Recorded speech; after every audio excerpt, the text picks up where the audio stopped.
All right, let's look at a drill that's going to teach our stretch reflex to react more quickly, to react more powerfully and over a shorter time. So that stretch reflex is when, in terms of punching, if you have your body coming and there's a very short backwards motion or a very short delay, that's your muscle stretching and then rebounding. That's ultimately how we get the most powerful punch, how we get the most powerful contraction with our muscles. Now in boxing, practically speaking, we don't want to come back in order to come forward, okay? We're going to be telegraphing our punches.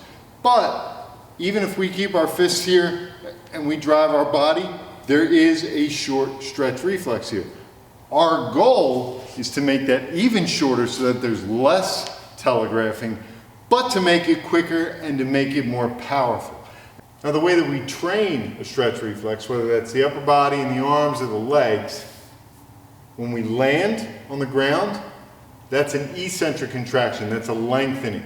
We want to change that eccentric contraction to a concentric contraction, shortening as quickly as possible. Practically speaking, that means land and pop back up, land and pop back up, like you're a steel marble on a piece of concrete. Hot ground, very little ground contact time.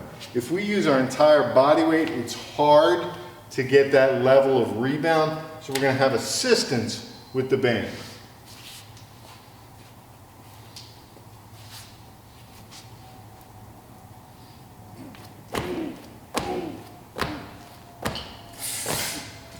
As far as depth, we want to practice different depths. What we need to think about is when we land, we don't want flexion. We don't want this to bend. We want to keep that angle as consistent as possible. So we land, bang, bang, bang. This angle doesn't change throughout the drill. At least that's what we're aiming to do.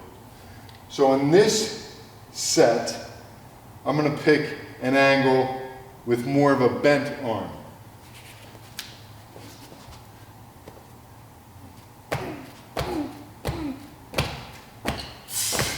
In this set, I'm going to pick an angle where it's almost a straight, almost a locked out arm, maybe about a 30-degree bend.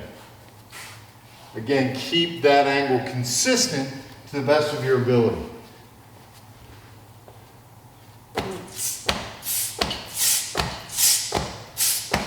The great thing about having a setup like this, we can adjust it. So if we want to work more on the quickness of the rebound, we can get heavier bands.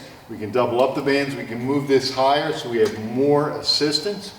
But if we want to work more on the strength component of that rebound, we can lower these, or we can get a thinner band, a lighter band, and work that way.